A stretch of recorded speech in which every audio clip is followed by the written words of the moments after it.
belle maman, pas de dessert, hein? Ah mais si, Paul, je peux me le permettre, moi. Bah comment ça? Mais j'ai mesuré ma glycémie avant repas avec mon nouveau lecteur One Touch Select Plus et je sais où j'en suis. Avec le nouveau lecteur de glycémie One Touch Select Plus, sa fonction avant ou après repas et son code couleur, vous savez à tout moment où vous en êtes. Et vous pouvez profiter de chaque instant. Rassurez-vous, Paul, les poignées d'amour vous vont à ravir. One Touch, à vos côtés pour avancer. One Touch Select Plus est un dispositif médical de diagnostic in vitro de LifeScan. Consultez la notice, contactez votre médecin ou votre pharmacien. Jusqu'à 1h sur Europe 1. Sophie Peters.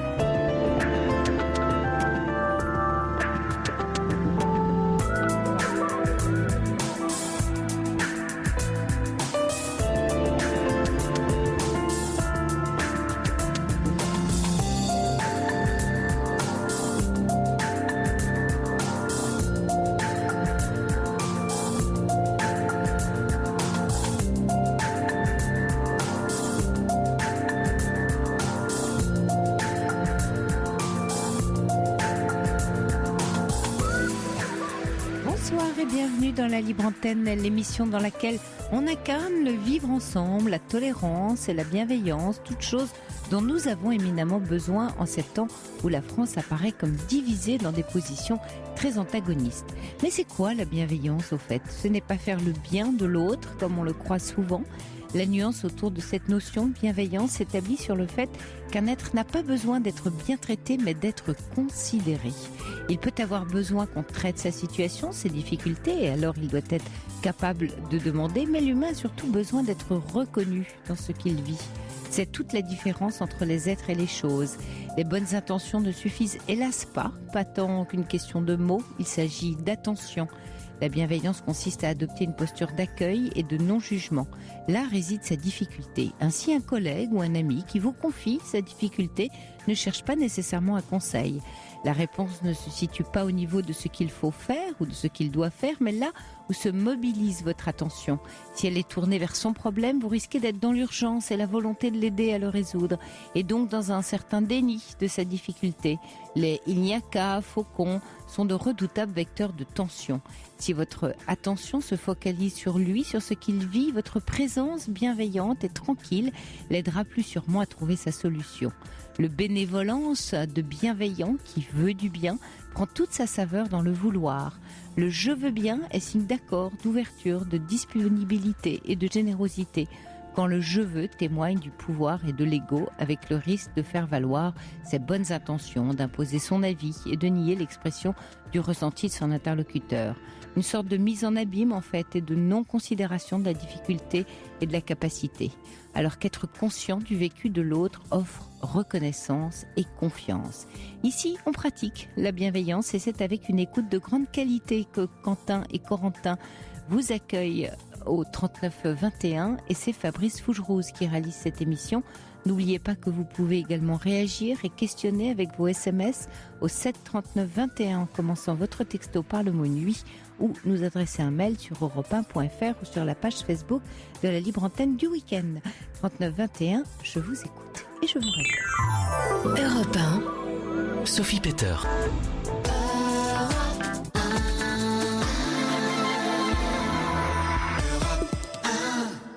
Bonsoir Marie.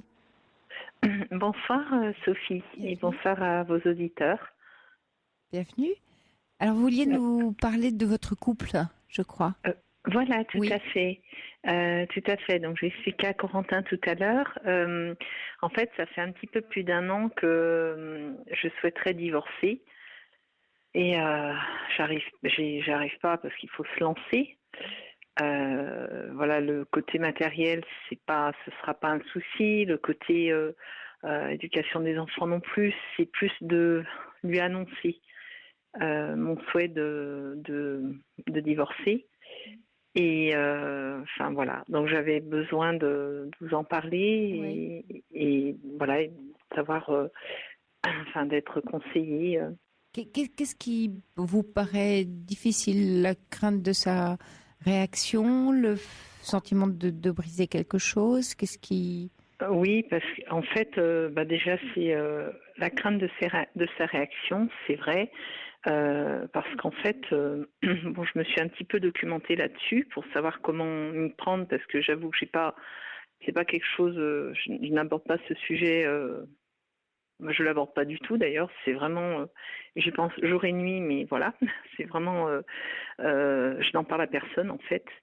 En fait, ce qui se passe, c'est que il paraît que voilà, quand on annonce ça, bon, il peut changer, voilà, ne plus être le même en fait, et devenir agressif ou devenir, alors que c'est pas qu'il est pas agressif, il est gentil. Enfin, j'ai peur en fait et puis j'ai aussi peur qu'il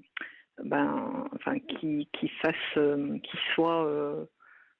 Ben, il est déjà malheureux, je le rends malheureux parce que voilà, il ne se passe plus rien entre nous, et j'ai peur qu'il soit encore plus malheureux, Oui. parce que son boulot, ça va pas du tout.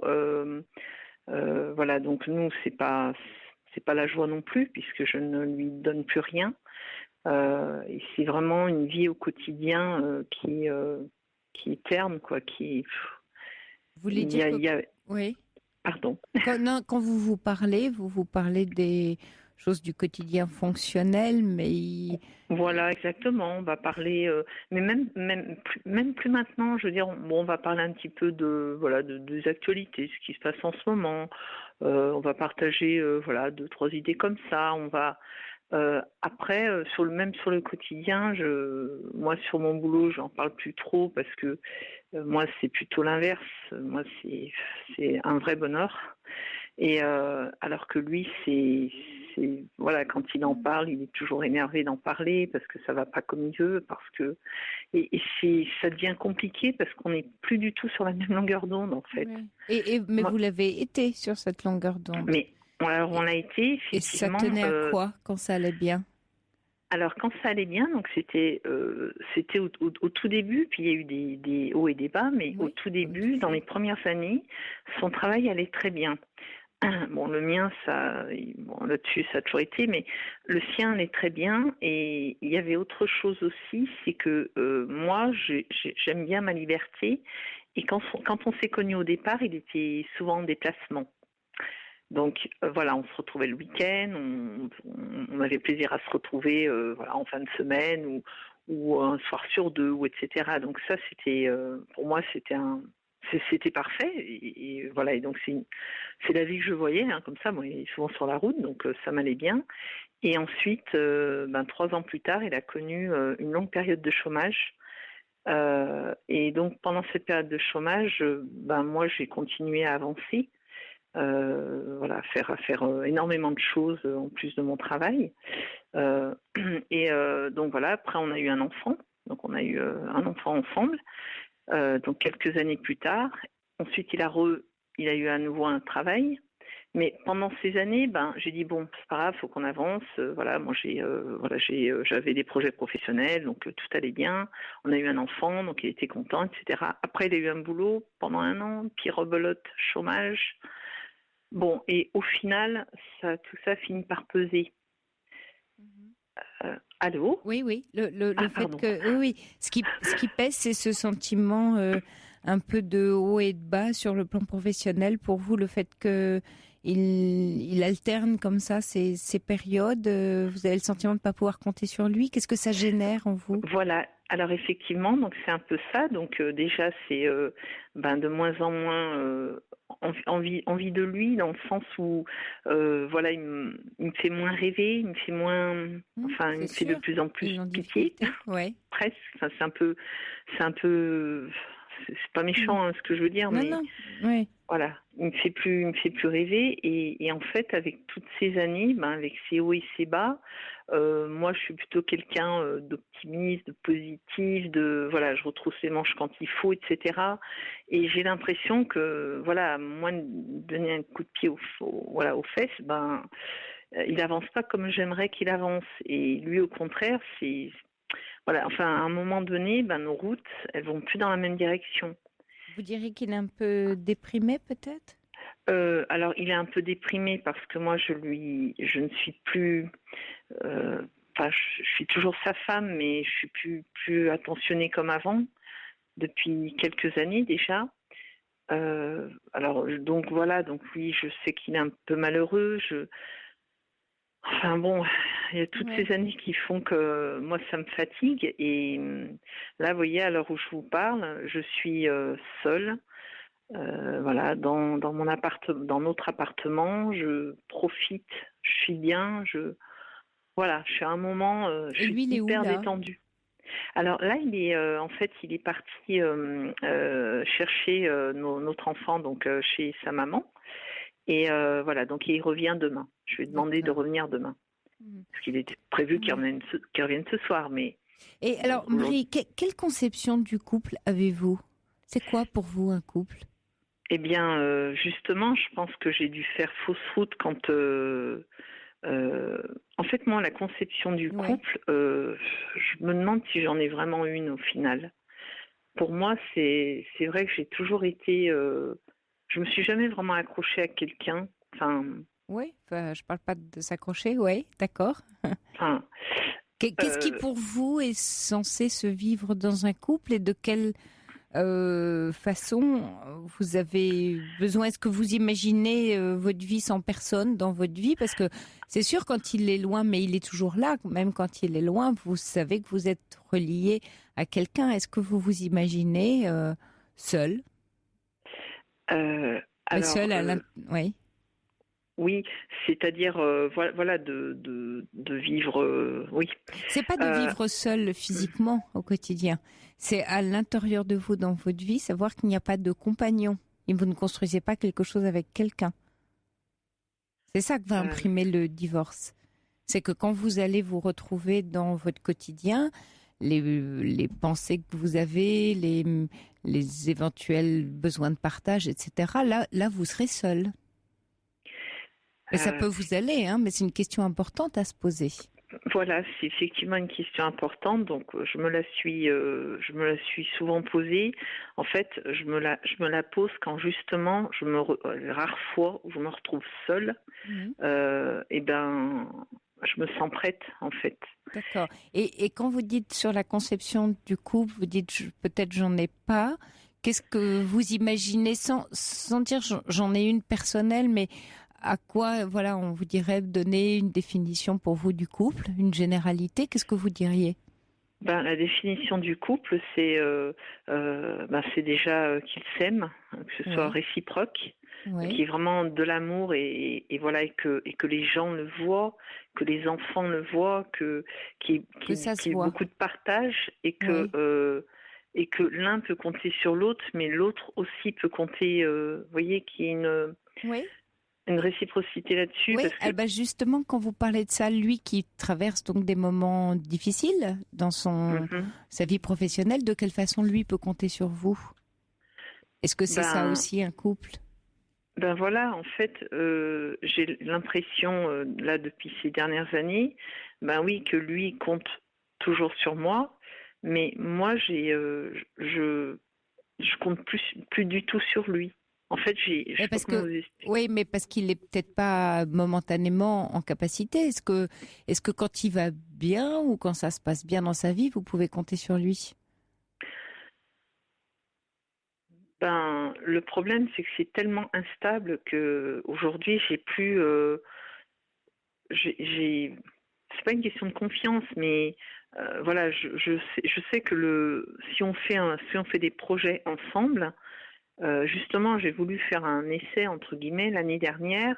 Je me suis dit, bon, allez, on part en vacances. J'avais réservé un truc sympa. On s'est retrouvés tous les trois, parce que ça fait plus d'un an hein, c'est depuis fin 2015 que j'ai eu ce Mhm. déclic de dire, faut que je fasse quelque chose, quoi. On peut pas rester comme ça. J'ai l'impression de me détruire, de m'autodétruire, alors que c'est un peu Mhm. fort comme image. Mais Ouais.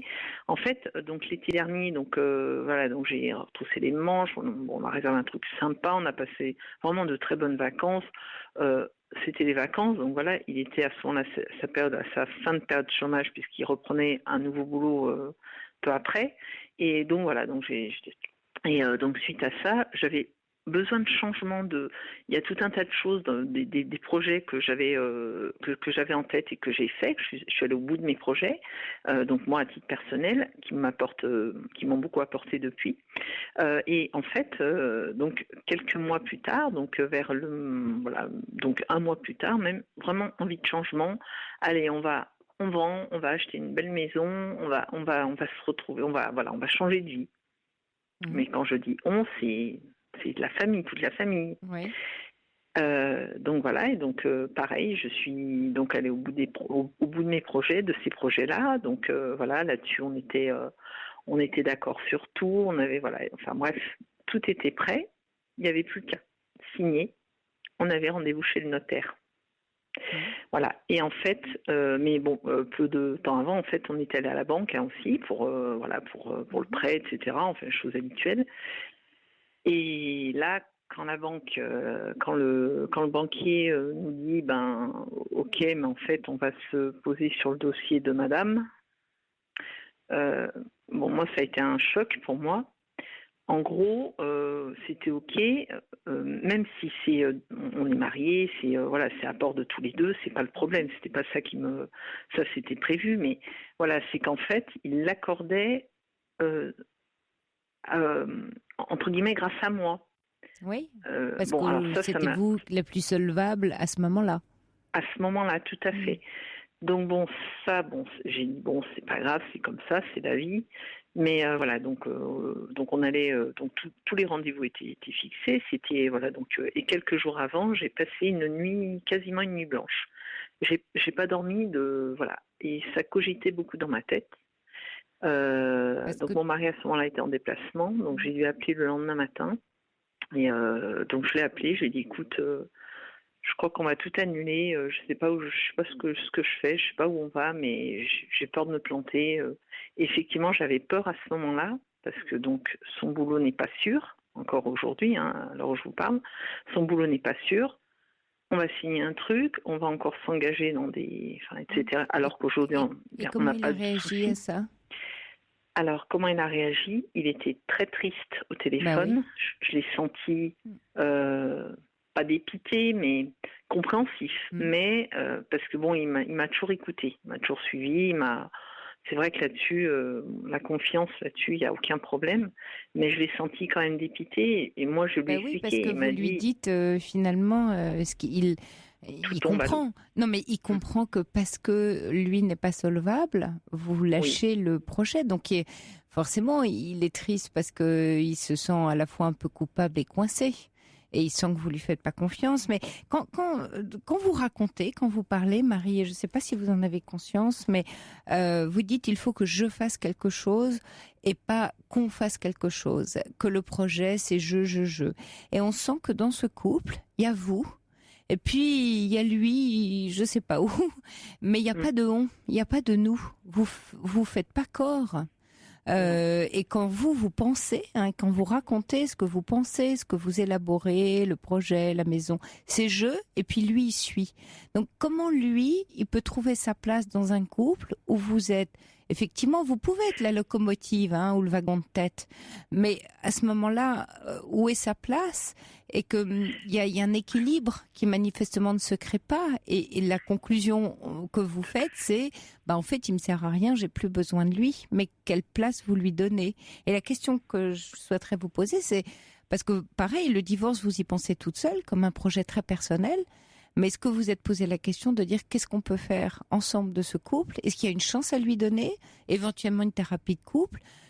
Comment se fait-il que depuis 1 an, voire plus, alors que ça ne va pas, vous n'ouvrez pas le dialogue, pas sur le fait de dire je veux divorcer et lui laisser aucun droit de réponse, parce que c'est ça qui risque de se passer. Et c'est pour ça, bien sûr, que vous avez peur de sa violence. Mais plutôt de dire, écoute, voilà, le couple est en panne, je me sens plus très bien dans ce couple-là, et qu'est-ce qu'on peut y faire? Est-ce qu'on lui donne une chance? Ouais. Vous êtes seule, en fait, Je comprends. En fait, ça fait très très longtemps depuis quasiment le début où en fait il s'est presque toujours reposé sur moi. Mais est-ce que vous lui avez demandé son avis? Est-ce que vous le sollicitez? On le fait ensemble. En fait, on le fait ensemble. Je veux dire, je ne fais rien sans avoir son accord. Mais en fait, il est. Je pense que d'abord, c'est ce il était très amoureux, donc du coup, voilà, il me suit les yeux bandés, les yeux fermés, pardon. Voilà, en fait, il m'a toujours donné carte blanche. Oui, mais est-ce que tout. vous lui avez demandé à un moment donné en lui disant, écoute, c'est super et j'adore que tu me donnes carte blanche, mais j'aimerais avoir ton avis et que tu te positionnes. Oui, à plusieurs, mais tout le temps. Et il le fait dans ces cas-là? Bien sûr. Alors sur des cas, sur des choses très importantes, comme par exemple cet achat, c'est un achat quand même important. Bien sûr, son avis. Et puis c'était, mais après, comment dire, j'ai l'impression que voilà, déjà rien ne serait-ce que de chercher, voilà, à vivre ailleurs. Rien que ça, si je ne regarde pas, il se passe rien. Si je cherche pas, personne cherche. En fait, c'est ça. Pas... Oui, mais parce qu'il est dans un autre tempo que vous, dans le sens où si sur le plan de la carrière et de l'aspect professionnel, il se sent pas en capacité, en ressources, et que peut-être qu'il en a un peu honte, il est un peu mal à l'aise, il est un peu perdu, il se donne pas le droit de faire ou d'avoir des projets, puisqu'il sait que c'est pas lui qui va pouvoir, en tout cas, peut-être les financer ou en tout cas les mener. Mais là, et donc sur l'aspect couple ou thérapie de couple, en tout cas travail du couple, est-ce que vous y avez pensé ou pas du tout? Alors, j'y ai pensé. J'en ai d'ailleurs parlé. J'en avais parlé à un médecin, donc voilà, qui m'a conseillé déjà moi à titre personnel pour dire voilà, peut-être le couple va pas parce que déjà peut-être un problème au niveau des rapports, voilà, et j'ai plus envie, j'ai plus d'envie, voilà. Donc le médecin m'a conseillé d'aller voir déjà un sexologue. Donc j'ai fait le pas, j'y suis allée, je lui en ai parlé, je dis voilà, donc j'ai fait quelques séances, mais au fond ça m'a apporté quelques éclaircissements dans ce problème-là, mais ça ne m'a pas donné plus envie de revenir vers lui. Donc ça, parce que c'est comme dans un couple, c'est quand même important aussi. Mais c'est à deux. Voilà. C'est pas toute seule. C'est pas voilà, parce que vous avez plus de désir que vous avez un problème. Oui, mais alors le désir il est ensemble. Oui, alors. Oui, là encore, vous faites les choses toute seule. Vous allez voir un sexologue toute seule. Mais parce que quand je lui en ai parlé, pour lui, il me dit que ça sert à rien. Il me dit, moi, j'ai envie de toi. Je sais pas pourquoi tu vas aller voir. Voilà, moi, je vais. Oui, mais est-ce que vous lui avez dit qu'est-ce qui fonctionnait pas pour vous, à votre mari? En fait, le problème, c'est que j'étais gênée déjà de lui dire qu'il ne me fait plus envie. Oui, mais est-ce que vous savez pourquoi? Parce que quand on n'a plus de désir pour l'autre, il y a quelque chose qui se passe dans l'intention. Vous savez, c'est François Giroud qui disait que les femmes jouissent par l'oreille, ce qui sous-entend qu'elles ont besoin de dialogue, elles ont besoin d'échange, souvent un peu plus que les hommes. Il y a quelque chose d'un peu, on va dire, entre guillemets, un peu moins mécanique, parfois chez les femmes, et que comme vous n'avez plus de représentation de l'homme, de sa virilité au sens il assume, il assure, etc., vous ne l'admirez plus, alors votre désir s'en est allé. Mais il y a bien quelque chose à dialoguer, parce que quelle chance et quelle place vous lui donnez. Oui, il y a un auditeur qui dit, je pense que vous vivez votre couple seul. Il ne réagit pas comme vous, car pas de travail et vous ne le rassurez pas. J'ai presque l'impression que vous avez déjà décidé toute seule de la suite. Il y a Patricia qui ajoute, mais est-ce qu'elle a conscience combien son mari doit l'aimer pour supporter tout ça? Donc, en fait, qu'est-ce que vous décidez? C'est-à-dire quel choix vous faites de ce couple? L'amour, c'est pas quelque chose qui nous tombe du ciel, au départ un peu, mais en tout cas, on reste pas amoureux par hasard. C'est en faisant des efforts, et on n'aime plus non plus par hasard. Donc, elle est où votre intention, qu'on ne sent pas d'ailleurs dans votre dialogue? Vous avez le sentiment même que l'amour que vous devriez ressentir pour lui est extérieur à vous. C'est-à-dire, c'est lui qui doit s'arranger pour que vous soyez amoureuse. C'est ce qu'il est qui doit vous rendre amoureuse. Mais l'amour, Le véritable amour, il vient de l'intérieur de nous, il vient du regard qu'on porte sur l'autre, de l'intention qu'on a. Évidemment que l'autre a des défauts, que l'autre, au fil du temps, peut avoir des accidents de carrière, quelquefois même la maladie. Et il peut se passer des choses terribles. Et pourtant, voilà, on voit des couples tenir à Qui l'autre. tiennent, bien sûr. Ouais, et qui tiennent parce que, bien sûr, souvent, l'ingrédient, c'est le dialogue. Et on sent qu'il n'y en a pas dans votre couple. Et que vous êtes énormément isolé dans votre tête. À faire même à aller voir un sexologue toute seule au lieu de le solliciter lui, de le convoquer, de parler de vous, mais de parler de vous à lui pour lui qu'il puisse aussi prendre sa place, même s'il la prend pas naturellement. Mais là vous avez une attente complètement déçue. C'est-à-dire, votre attente, c'est oui, on a un problème, mais après tout, il a qu'à s'en rendre compte et faire quelque chose. C'est un peu d'ailleurs comme son job. Et il est un peu passif parce qu'il a été habitué à ce que vous teniez tous les rênes. Et donc, il s'est habitué à pas prendre sa place. Et vous arrivez en bout de course en disant, je dois le quitter. Et d'ailleurs, c'est intéressant que vous ayez un peu peur de ses réactions parce que vous imaginez bien qu'il puisse être un peu agressif ou en colère ou violent. Ce qui effectivement est le risque. Comme dit Coralie, si cette dame divorcée, je craindrais la réaction de son mari qui semble avoir déjà connu bien des galères. Et puis elle dit qu'il est gentil, il y a peut-être d'autres solutions, dit Coralie, mais c'est surtout que lui va se sentir très en échec parce que pas vraiment prévenu, pas mis dans la boucle. Il n'y a pas eu de processus avant. C'est encore quelque chose que vous décidez seul sans lui et que vous lui imposez. Oui. Ouais, c'est vrai que. Alors, oui. Qu'est-ce que ça vous évoque? En fait, là, ce que vous avez soulevé un point là, c'est de dire il n'y a pas de quand on n'aime plus, il y a eu forcément un déclic, il y a eu quelque chose pour en arriver là, quoi. Oui. À dire on n'aime plus. Après, il n'y a plus d'intention. Qu'est-ce qui fait que vous n'avez plus? Comment l'expliquer Comme si vous n'avez pas fait le choix. Le choix est extérieur à vous, c'est-à-dire il ne vous appartient pas. Vous l'aimez il convient parce que il est dans la représentation que vous faites de sa virilité, de sa puissance, etc. Il la perd et vous perdez votre amour pour lui. Mais qu'est-ce qu'il y a à l'intérieur? Qu'est-ce qui fait que c'est cet homme-là et pas un autre, cette personne-là, qu'elle soit ou non en galère? Si on aime l'autre simplement parce qu'il réussit et que tout se passe bien, alors on est dans la fonctionnalité. Ça fonctionne bien et ça donne des bons résultats. Un être humain, c'est pas fonctionnel.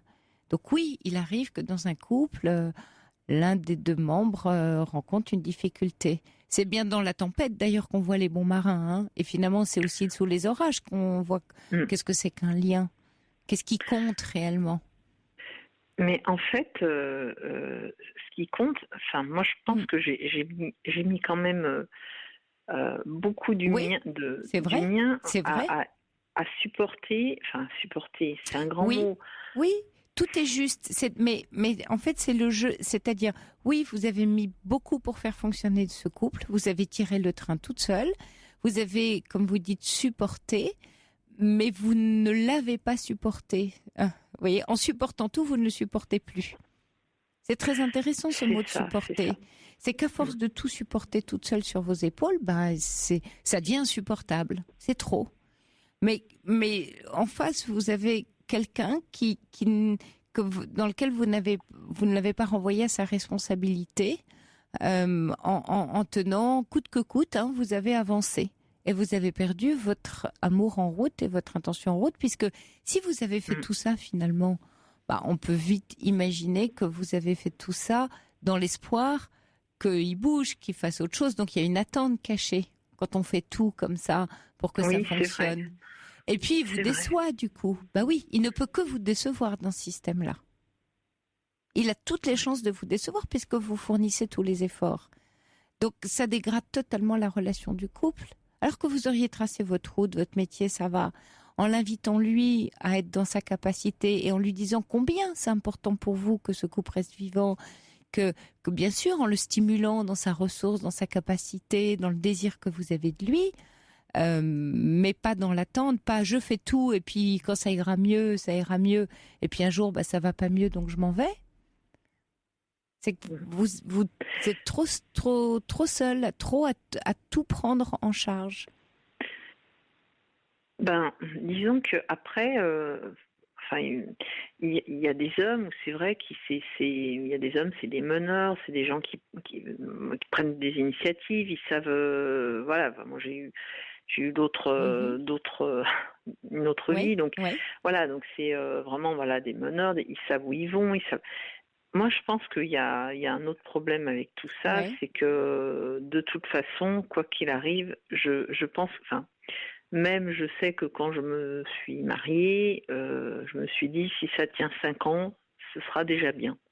Moi, j'y crois pas à l'amour éternel. Mais c'est extraordinaire, Marie. Quand vous dites si ça tient, donc vous l'avez pas choisi, vous n'avez pas fait le choix. Il y a aussi une forme de passivité chez vous. Parce que quand vous dites si ça tient 5 ans, ce sera déjà bien, ça veut dire que je ne fais pas je l'épouse, je m'engage, mais je ne fais pas le choix. Je vais dedans, je monte dans le bateau pour la croisière, puis quand il y aura plus d'essence, quand le moteur tombera en panne, ça sonnera la fin. Mais il n'y a pas de choix. Peut-être que oui, je me suis pas. J'ai du mal à m'attacher, quoi qu'il en soit, quoi qu'il arrive. Oui. Dans les histoires précédentes, vous parlez de meneurs, donc vous avez connu des compagnons ou un compagnon plus présent. J'étais avec quelqu'un c'était vraiment un meneur. Et pourquoi ça s'est arrêté ? C'est vous, c'est lui ? C'est moi aussi. C'est intéressant. Voilà. Alors, vous voyez là, Marie, vous avez de l'information pour vous-même. Qu'est-ce que vous comprenez de votre lassitude ou de ce qui ne fonctionne plus à un moment donné quand vous êtes en couple ? Est-ce qu'on arrive au même endroit à chaque fois ? Oui, c'est ça. En fait, la première fois, c'était moins compliqué de partir, puisqu'il n'y avait parce que c'était le meneur, oui. Voilà, il n'y a pas d'enfant déjà, c'est plus simple. Donc c'est surtout ça. Et pourquoi je suis partie ? Parce que il y a eu la lassitude, puis j'ai du mal à m'attacher en fait au. Vous voyez, là, j'ai quelqu'un, entre guillemets, c'est un grand mot, mais bon, j'ai eu un amant, avec toutes ces années qui passent, et j'espère que mon mari elle a eu aussi une maîtresse et j'en voudrais pas du tout. À un moment donné, il m'appelait, moi je répondais plus, ou moi je l'appelais, il répondait plus, c'est pas grave, on passe à autre chose. En fait, moi, le principal, c'est que pour moi, c'est très important de plaire à la personne, que ce soit d'un point de vue amical ou amoureusement ou professionnellement ou ce que vous voulez. Mais après, une fois que c'est acquis, je vais donner le meilleur de moi-même. Et puis, et d'un point de vue relationnel, notamment, si ça marche pas, c'est pas grave. J'ai jamais eu de chagrin d'amour. Je veux dire, j'ai jamais pleuré pour un homme, quoi. Je vous promets, je sais pas pourquoi.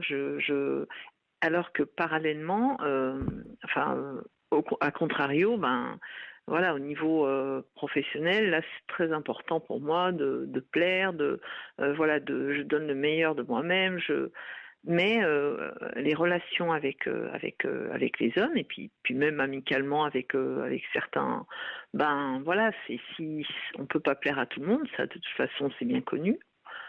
J'ai pas. Alors, en fait, j'ai du mal à m'attacher aux gens. En fait, Marie, en fait, vous êtes dans l'éros, mais vous n'êtes pas dans les autres formes d'amour. Vous savez que chez les Grecs, dans la Grèce antique, il y a ces 3 formes d'amour, l'éros, l'agapé et la philia.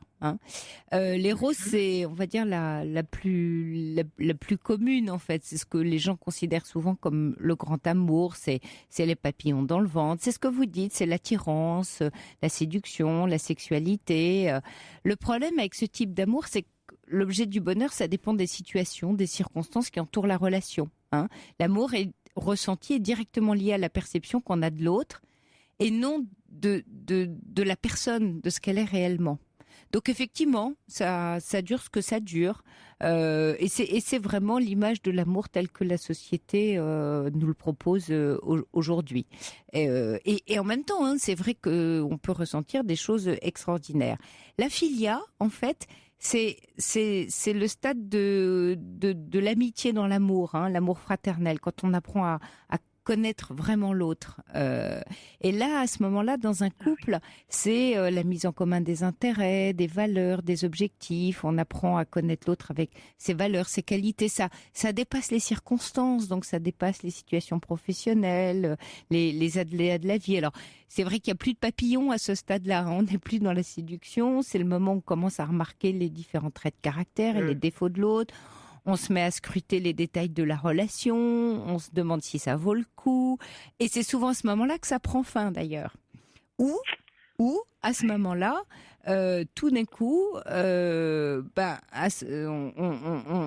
on est dans l'intérêt pour l'autre, et à ce moment-là, on rentre dans ce stade assez difficile d'amitié, parce qu'on pratique aussi l'introspection, on se remet en question, surtout nos attentes face à l'idée de ce qu'est une relation. Et là, effectivement, il y a un vrai travail qui se forme. On apprend aussi, hein, à ce stade de la filia, à communiquer, à faire des compromis. Et dernière phase, on va dire, dernier stade, c'est l'agape. Et l'agape, c'est vraiment aimer l'autre inconditionnellement. C'est accepter l'autre tel qu'il est ou elle est, avec ses qualités, ses défauts. C'est donner sans attendre quelque chose en retour. C'est très spirituel. Hein. Dans l'agapé, on est vraiment dans l'amour au sens spirituel du terme. Et c'est basé sur l'engagement à une décision. Quand je vous parlais du choix, c'est-à-dire la décision de chercher activement le bien-être d'une autre personne, sans désir de profit personnel, une forme d'amour altruiste. Alors, c'est vrai que celui-là, il ne fonctionne que quand on a passé, j'allais dire, les deux premières portes. On a passé le stade de l'éros et la filia. C'est-à-dire que lui est dans l'agapé vis-à-vis de vous. Voilà, lui, c'est son cas. Il est à ce niveau-là. Alors que moi, je suis qu'au premier niveau, au niveau Eros. Oui, alors j'aime pas l'idée de niveau, on va dire plutôt de planète, parce que c'est pas une histoire de performance. Vous voyez, c'est vrai. Non, sinon c'est pas très juste. C'est pas que il faille absolument être là ou là. Il y a aussi des formes d'amour qui nous correspondent, mais c'est aussi une conscience qu'on a de la relation. Être des amis intimes. On voit des couples comme ça très solides. Hein, qui sont vraiment comme... Mais je les admire, moi. Ils sont dans l'agapé. Je les admire. Voilà. Je les admire. Hein, je les admire. Et alors, oui, mais alors ça veut dire que vous en avez envie aussi. Bien sûr, j'en ai envie, mais j'en ai envie, mais je pense que moi, ça m'arrivera jamais. En fait, c'est et pourquoi donc parce que d'abord le temps passe. Je veux dire, on est on a plus 20 ans. Oui, bien sûr, pour tout le monde d'ailleurs.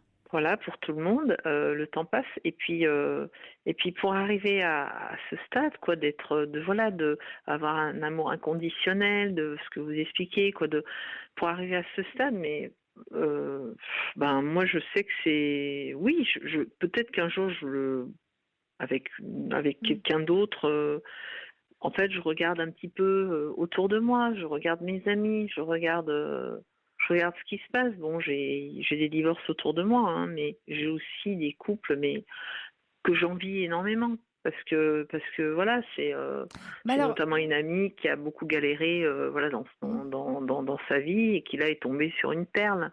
Mais moi j'ai une perle aussi. Je le reconnais. J'ai une perle, c'est clair. Je veux dire, moi j'ai 36 000 défauts, et il a beaucoup de qualités. C'est une perle, mais en même temps, c'est vrai que à force que tout repose sur moi, j'ai peut-être fait mon chemin toute seule et au final, je me dis, maintenant, qu'est-ce que je fais ? Mais moi, je pars du principe qu'à partir du moment où l'amour est rompu, je vois pas comment on peut le recoudre. Vous voyez comment il est pas forcément ça. Oui, il est rompu de votre point de vue à vous. Le sien d'abord ne l'est pas, c'est ce que vous dites. Et le vôtre, il est rompu parce que vous n'avez plus l'intention d'y apporter quelque chose. Hein, vous ne faites pas de choix, donc oui, du coup, il est rompu parce qu'il n'a pas de place. Il ne vous plaît plus, voilà, un peu comme un objet, et donc c'est fini pour vous. Mais vous avez décidé toute seule, et vous n'avez voyez, vous êtes en plein paradoxe parce que d'un côté, vous vous plaignez de ne pas obtenir ce que vous aimeriez, mais vous n'avez pas donné de chance pour tenter de l'obtenir, c'est-à-dire de place.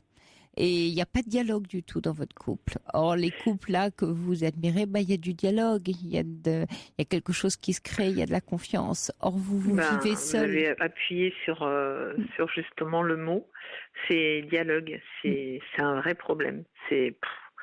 Parce que c'est vrai que voilà, de dire quand les choses vont pas, j'avoue que pour moi c'est très difficile. Ah oui. Alors comment vous allez améliorer si vous ne savez pas dire quand ça va pas? En fait, j'essaie de le dire, mais avec des pincettes. Je passe toujours par des. Mais prenez le risque, Marie. Marie, tout repose sur vous. Vous voulez tout contrôler. Vous êtes très très contrôlante. Alors vous êtes un système à vous toute seule, et l'autre n'est pas dedans. Et vous avez beau jeu après de lui reprocher de ne pas y être. Alors en fait, c'est pas que je le reproche pas de pas. En fait, oui, je le reproche de pas prendre l'initiative. Ah oui. C'est vrai qu'il me dit si j'en prends, de toute façon ça va jamais. Il me dit ouvertement. Tiens donc. Voilà. Oui. Tiens donc. Donc oui, vous avez raison, Sophie. Mais bon, au jour d'aujourd'hui, en fait, je me dis, j'avais plein de projets dans la tête. J'aimerais tellement que ma vie elle soit boostée, quoi, que j'ai envie de connaître le bonheur. Mais c'est pas un compagnon qui va vous allez vous retrouver. Moi, je vous invite, Marie, à faire un petit temps d'arrêt sur image et peut-être d'aller voir quelqu'un un peu pour en parler, pour essayer de comprendre quel scénario vous êtes en train de rejouer d'une relation à une autre, avec ses déceptions, avec cet arrêt, avec tout d'un coup cette lassitude. Évidemment, là, on n'a pas le temps, mais de regarder du côté de vos parents, de la petite fille, de la jeune fille, d'aller regarder un peu toute cette relation à la fois à l'homme, au couple et au scénario, parce que vous risquez, oui, de reproduire le même schéma. Nos scénarios de couple et amoureux se ressemblent fortement. Voilà, relation après relation, jusqu'à un moment donné qu'on comprenne qu'est-ce que nous-mêmes on fabrique dans les relations. Et là, peut-être vous avez des choses à découvrir, Marie, sur vous. C'est vrai que j'aime pas parler du passé, en fait. Moi, je vais toujours de l'avant. J'aime bien aller de l'avant. Vous n'aimez pas trop dialoguer non plus. Oui, en fait, le dites, j'aime pas dire quand ça va mal, j'aime pas dire qu'on parlait du passé, j'aime pas. Vous voudriez que ça fonctionne. Vous êtes une pragmatique, vous voulez que ça fonctionne, que ça avance, quoi. C'est vrai que c'est. Eh oui. Donc là, vous voyez, je vous remercie de m'avoir écouté. D'ailleurs, le fait qu'on ait discuté, parce qu'à chaque fois, je remets au lendemain en essayant de dire, faut que je trouve le moment de lui dire, et puis maintenant, je vais peut-être trouver le moment surtout de réfléchir à si je fais pas une ânerie, c'est pas tant une ânerie, ne jugez pas, ne jugez pas ce que vous avez à faire. Lâchez, Marie, lâchez l'objectif. Essayez de comprendre ce qui se passe dans le chemin et l'intention. Il n'y a pas d'urgence, vous n'avez pas un objectif à remplir. Voilà, il vous faut pas divorcer demain, dire demain, mais il vous faut commencer à ouvrir un dialogue dans ce couple et dire voilà que vous y retrouvez pas et que vous avez besoin de comprendre et que vous l'invitez à vous aider à comprendre. D'accord ? Ce qui se passe pour vous. Déjà, en fait, j'ai voulu lui donner le déclic quand j'avais annulé. Non, mais le je veux lui donner le déclic. Vous contrôlez tout. Laissez-lui un espace. Confiez-lui que vous ne savez plus où vous en êtes. Et laissez-lui un peu voir quelle place il va pouvoir prendre. Je vous laisse réfléchir à tout ça, Marie, et avancer. D'accord, Sophie. Et si vous me le permettez, je vous rappellerai peut-être dans 6 mois ou dans 1 an. Oui, bien sûr. Pour vous dire ce qu'il en est. Avec plaisir, Marie. D'accord. Je vous souhaite un beau chemin et prenez le temps de regarder à l'intérieur de vous ce qui s'y passe. Merci beaucoup en tout cas de m'avoir écouté. Merci, très bonne Marie. soirée. Au revoir. Merci, au revoir.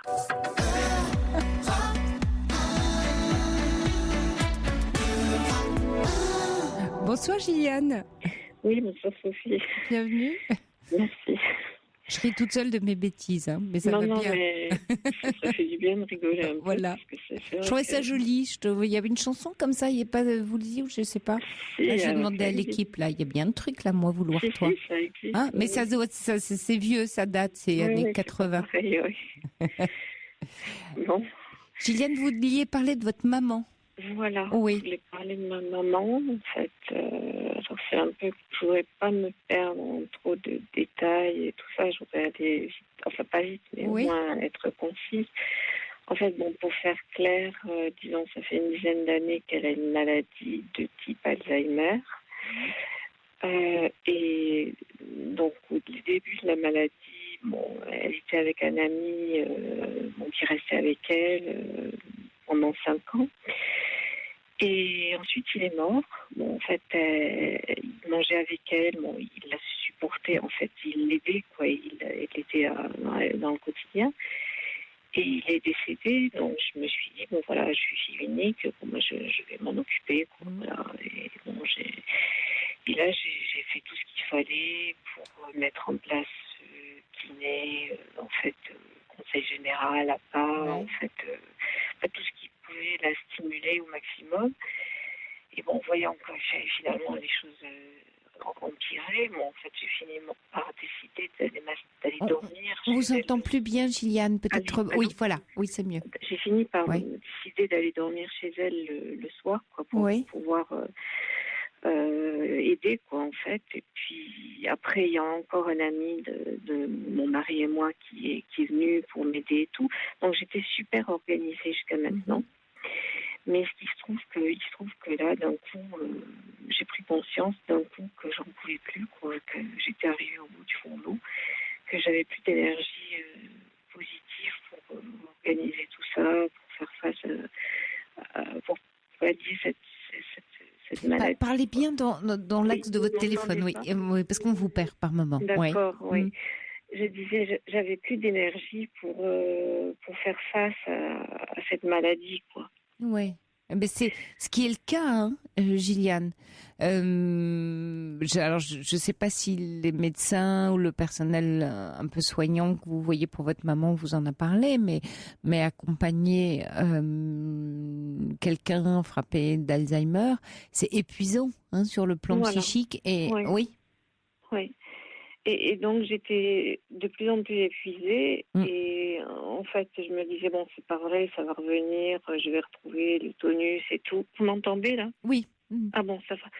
Je me disais bon ça va revenir et tout. Et puis là d'un coup j'ai décidé de la mettre dans un EHPAD. Oui.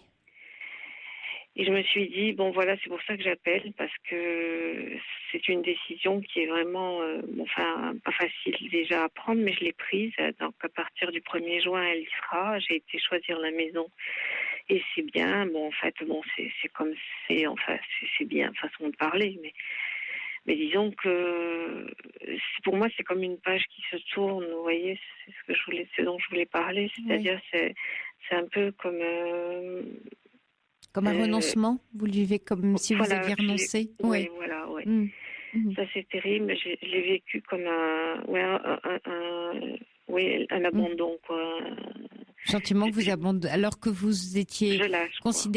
Je lâche. Alors que vous étiez considérablement investi. Voilà. Alors qu'en fait, et c'est important peut-être que vous ayez vraiment un dialogue, mais peut-être vous l'avez avec le personnel médical, que vous compreniez que à un moment donné, c'est pas que vous lâchez, c'est que elle a besoin d'autre chose et ce n'est plus de votre sort. C'est ce que, mais je l'ai compris moi-même en fait, parce que j'ai senti qu'il lui fallait une stimulation permanente et bon, je peux pas faire ça. Non, je peux plus. Non, bien sûr. C'est pas vous qui êtes soignante, vous l'accompagnez, elle peut compter sur vous, vous prenez soin d'elle, mais prendre soin d'un proche, quelquefois ça passe pas par soi, ça passe par aussi une aide extérieure. Oui. Hein, vous avez le sentiment que c'est votre maman, alors vous devriez prendre soin à 100%, voire même 2000% d'elle, alors que vous avez besoin d'équipe autour de vous. Oui, mais je l'avais cette équipe, si vous voulez, voyez, je l'avais organisée, tout était très bien fait, tout fonctionnait très bien, mais c'est moi qui ai lâché, quoi. J'ai senti que je pouvais plus. Vous avez lâché, mais sa maladie a évolué également. Voilà. Ah oui. Oui, Donc c'est ça. c'est pas, oui, mais c'est important, Gilliane, de replacer, de remettre du réel. Vous auriez lâché si la situation n'avait pas évolué. Oui. Mais vous n'avez pas lâché, la situation a évolué, donc la situation, enfin on va dire son état, vous demande d'agir de façon différente. Oui, bon, j'aurais toujours pu m'adapter comme je l'avais fait jusqu'à maintenant, mais ça aurait été pas sûr. Mais oui, pas sûr. Ouais, au prix de difficultés, d'énergie incroyable. Oui. Alors imaginez que vous-même vous deveniez, vous tombiez malade, vous soyez épuisé, vous n'auriez pas pu. C'est elle que vous mettiez en danger en tenant trop, en tirant trop la corde sur vous. Mais c'était ce qui m'était déjà arrivé il y a 2 ans. Bon, j'ai voulu aller partir faire du ski pour me détendre. J'étais tellement fatiguée que j'ai eu un accident du genou. Ah bah tiens. Oui, voilà. Un ligament croisé. Voilà, un ligament croisé. Le genou, hein, vous savez, le genou, le lien, le genou. Oui. Souvent, et on arrive épuisé. Je me souviens, une fois, vous aviez dit ça. Et donc voilà, donc je me suis dit bon là j'aurais jamais dû partir skier, j'étais trop fatiguée, mais j'ai voulu prendre l'air et en fait bon j'étouffe un peu quoi, en fait c'est ça quoi. Cette situation ça devient terrible quoi. Oui. Et en même temps j'ai peur, j'appréhende aussi comment ça va se passer après. Est-ce que ça va pas aggraver son cas de la mettre dans une maison, et est-ce que je vais pas culpabiliser encore plus, vous voyez, ça me travaille comme ça. Vous en avez parlé avec les médecins de ces questions que vous vous posez, des médecins qui la suivent? Oui, en même temps ils disent bon, si on espère que vous avez pris la bonne décision pour votre maman, comme ça. Ça me fait drôle quand on me dit ça, on espère. Parce que bon, ça veut dire, ça met une interrogation. Oui, Gilliane, on va faire une pause pour le journal de minuit et on se retrouve juste après le journal pour justement continuer ensemble et voir un peu plus en profondeur ce que vous vivez. Hein. Jusqu'à 1h sur Europe 1. Sophie Peters.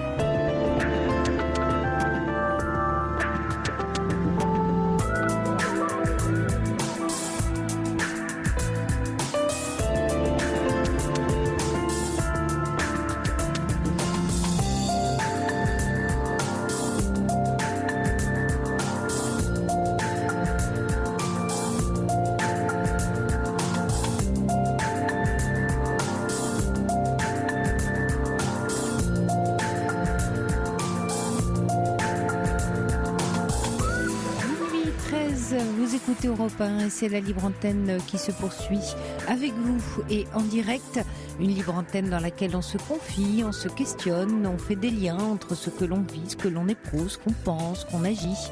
Quentin et Corentin accueillent vos appels au 39 21 et c'est Fabrice Fougerose qui réalise cette émission. N'oubliez pas que vous pouvez également réagir et questionner avec vos SMS au 7 39 21 en commençant votre texto par le mot nuit ou nous adresser un mail sur europe1.fr ou sur la page Facebook de la libre antenne du week-end. 39 21, je vous écoute et je vous réponds. Europe 1, Sophie Peters. Et puis alors merci à Kiki et puis à Gisèle. Effectivement, il y a bien une chanson Moi vouloir toi et c'est un duo Louis Chédid et Françoise Hardy en 1984. Donc voilà, ça existe bien. Moi vouloir toi. Et puis également un message pour vous, Marie, à votre intention. Un auditeur qui dit querer en espagnol veut dire aimer aussi vouloir. Quiero verte, j'essaye avec l'accent, je veux le voir, te quiero, je t'aime et je te veux. Donc il y a bien un vouloir de l'amour. Et nous retrouvons tout de suite Gilliane. Bonsoir Gilliane. Oui, bonsoir. Alors, Gilliane, 2 messages qui sont arrivés pour vous pendant le journal. Un auditeur qui dit: les symptômes de Gilliane ressemblent au burn-out maternel, épuisement, lassitude, culpabilité. Courage à elle. Et puis Coralie qui ajoute, voilà, vous voulez rendre service à votre maman en la confiant à une EHPAD, et on connaît malheureusement le bagne qui consiste à entourer une personne Alzheimer. L'épuisement en arrive là. Que cette dame ne culpabilise surtout pas, vous dit Coralie. Gentil. Alors, c'est vrai que là, ce que vous nous confiez juste avant le journal de l'équipe médicale qui dit: on espère que vous prenez la bonne décision. Oui. Enfin, c'est pas que l'équipe médicale, c'est l'équipe, en fait, c'était pas les médecins, c'était le kiné, en fait, les aides ménagères, en fait, vous voyez. Mais ça, c'était l'équipe que vous aviez mise en place à domicile. Voilà. Oui, mais alors, c'est important que vous compreniez. Ils parlent depuis leur propre situation. Eux, forcément, ils perdent leur emploi. Oui, bien sûr. Oui. Donc, c'est une façon de dire, de vous mettre le doute parce que eux, ça les arrange pas. Mais d'autre part, j'avais aussi contacté il y a quelques mois une autre maison de retraite pour ma mère. Oui. Et là, l'équipe médicale, cette fois-ci, m'avait dit que si on la mettait donc dans une section Alzheimer vraiment fermée, ça allait aggraver considérablement son cas. Alors, évidemment, moi, j'avais fait une croix sur cette décision, quoi, parce que c'était pas possible. Et là, j'ai trouvé un EHPAD où, justement, elle est mélangée avec les autres, où il y a très peu d'Alzheimer. C'est une très bonne idée. Voilà. Ouais. Et où il n'y a pas de frontières. Oui, et puis qui va continuer, elle aura d'autres stimulations. Et c'est vrai que c'est important. Voilà, c'est parce que je trouvais que vraiment c'était terrible d'être enfermée dans un couloir avec des personnes qui étaient complètement sans âme, quoi, presque. Enfin, c'est malheureux à dire, mais et là, bon, elle sera avec des personnes qui ont des déficiences physiques, mais pas forcément. Il y a des personnes qui ont quand même à peu près leur tête, quoi. Oui. Donc, elle pourrait échanger quelque chose, enfin émotionnellement quelque chose. Oui, bien sûr. Bien sûr. Et alors, parce que vous me parliez tout à l'heure, effectivement, j'ai peur, j'étouffe, de toute la culpabilité, et en même temps, avec tout le sens que vous êtes capable de donner à votre décision, à quoi vient s'accrocher cette culpabilité qui signifie d'ailleurs, j'aurais pu ou je pourrais faire autrement et je pourrais m'arranger autrement, mais finalement, est-ce que vous avez le choix ? Non, on a l'impression que non, vu... J'ai le choix dans le sens où j'aurais pu, si vous voulez, continuer. Donc, mais à quel prix ? En aliénant quelque chose de ma vie,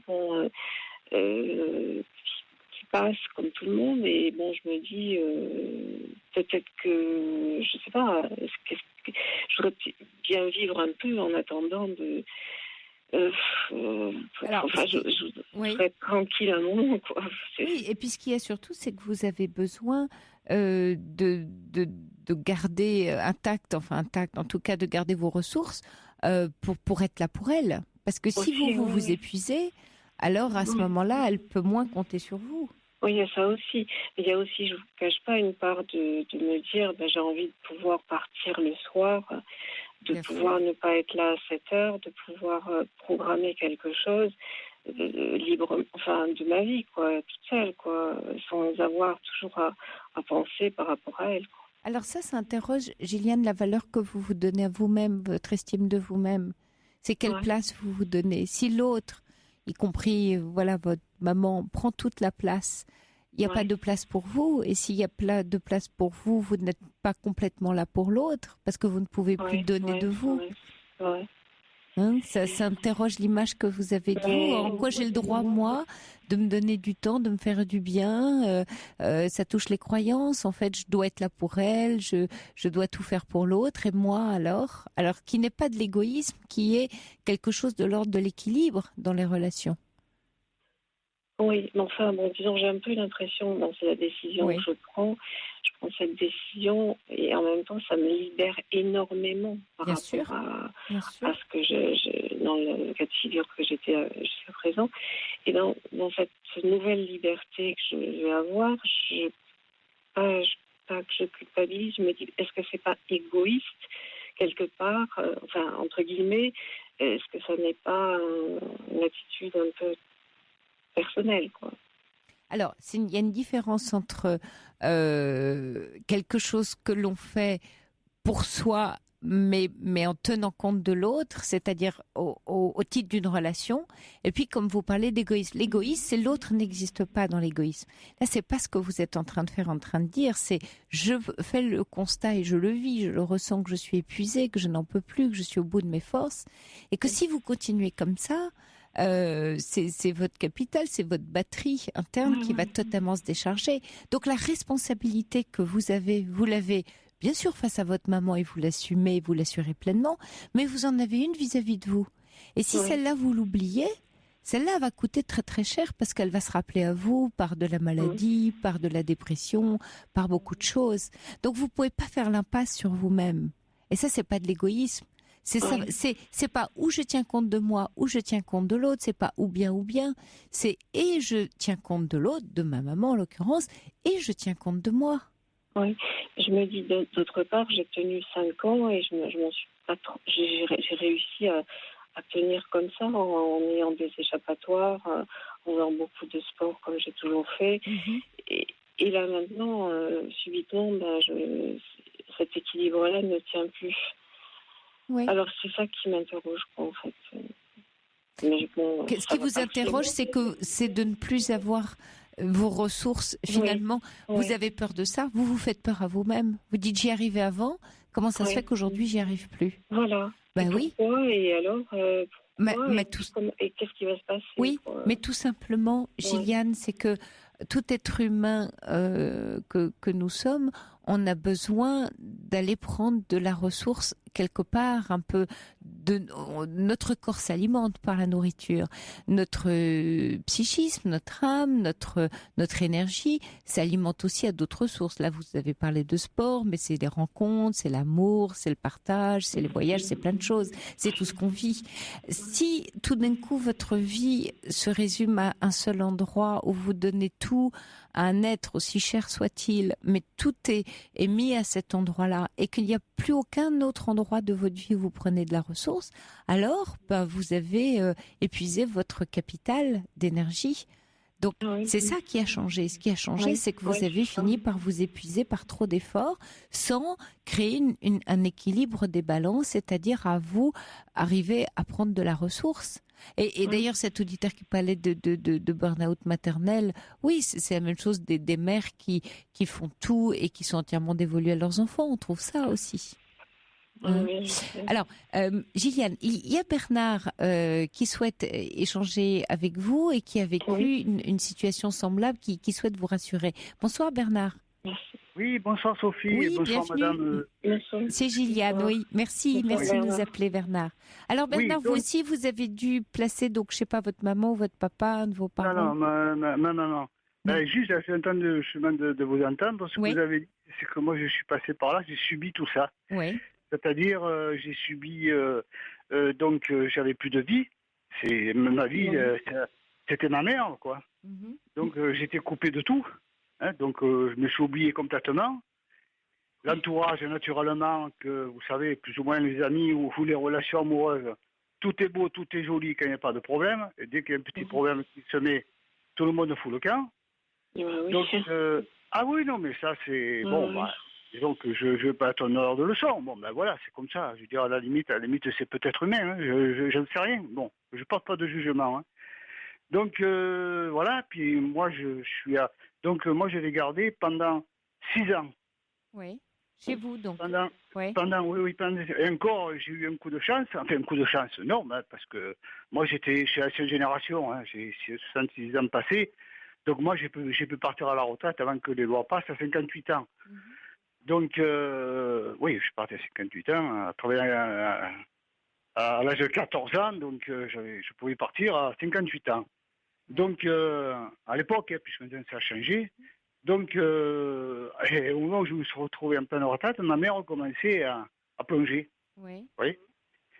Donc, j'ai déménagé d'où j'étais, je me suis installé chez elle, j'étais obligé, parce que je ne voulais pas, elle voulait pas me mettre à la maison de retraite, parce que je voyais déjà qu'elle le baissait, alors je lui en parlais, parce que moi je suis tout seul, je suis unique avec elle. Donc, je suis resté 6 ans avec elle. Et avec tout ce que ça comporte, qu'il y a le déclin, si madame a les mêmes problèmes que j'ai eu, c'est-à-dire vous sortez plus, vous faites ses courses, je faisais à manger, je la couchais. Voilà, moi qui suis un homme, moi qui suis un homme, vous voyez, moi je veux dire, moi qui suis un homme, il a fallu que je changeais ma mère, je la lavais. Vous savez, je ne suis pas le seul, je ne parle pas pour moi, je parle pour tous ceux qui connaissent encore ça, parce qu'il y en a qui connaissent encore malheureusement ce truc, donc cette situation. Et à un moment donné, j'en pouvais plus, quoi. Voilà, le docteur m'a dit, bon, écoute, Bernard, maintenant, il faut que tu cesses, il faut la placer. Il faut la placer parce que c'est même impossible de faire revenir, vous savez, les aides à domicile, les trucs. D'abord, c'est hors de prix parce qu'il faut tout voir, il y a les prix aussi, ce qu'il faut sortir, etc., etc. Bon, finalement, de fil en aiguille, j'ai placé en EHPAD. Oui. Et puis quand je l'ai rentré à la maison de retraite, tout a lâché. Je suis parti, je suis resté, j'ai fait une déprime. Et un matin, j'ai voulu me lever, j'ai pas pu me lever. J'étais paralysé du dos jusqu'aux jambes. Ah oui. Voilà, j'étais paralysé. Pendant 10 jours, j'ai pu bouger. Le jour où vous l'avez placé, hein? Je l'ai placé, non, pas tout de suite. Je commençais déjà à avoir mal au dos. Ah oui, d'accord. Vous êtes retrouvé... Vous savez, moi, je connais un peu ces problèmes psychiques et tout. Enfin, je connais. J'ai dit là, Bernard, là, tu es au bout du rouleau, tu es en train de faire une déprime, une petite dépression. Et puis, peut-être une semaine après, voilà, quelques jours après, qu'est-ce que vous voulez faire? J'ai averti mes maison de retraite que pendant quelques temps, je ne pourrais pas descendre parce que je suis bloqué. Et puis voilà, ils m'ont soigné. Bon voilà, j'ai été soigné. Infirmière me faisait les piqûres qu'il fallait. Et puis effectivement, qu'après, naturellement, j'ai mis du temps pour m'en remettre. Ça fait 2 ans et demi. Et c'est très dur, c'est très dur de s'en remettre. Oui, comme vous disiez, comme disait comment elle s'appelait la dame, excusez-moi. Gilliane, oui. Oui, Gilliane, j'ai culpabilisé, ça c'est sûr. J'ai culpabilisé, j'ai excusé mes votre maman, je l'ai abandonné. Vous voyez, toutes ces questions qu'on se pose, quoi. Oui. Est-ce qu'elle s'est adaptée à la maison de retraite? Alors, par contre, quand elle est rentrée, elle a fait une déprime, complète. Elle ne mangeait plus. Ils l'ont perfusé. Le début, ça s'est mal passé. Elle m'a naturellement, quand elle m'a dit, t'as pas honte, tu m'as mis là. Elle ne se rendait plus compte, quoi. T'as pas honte. Bon, bref,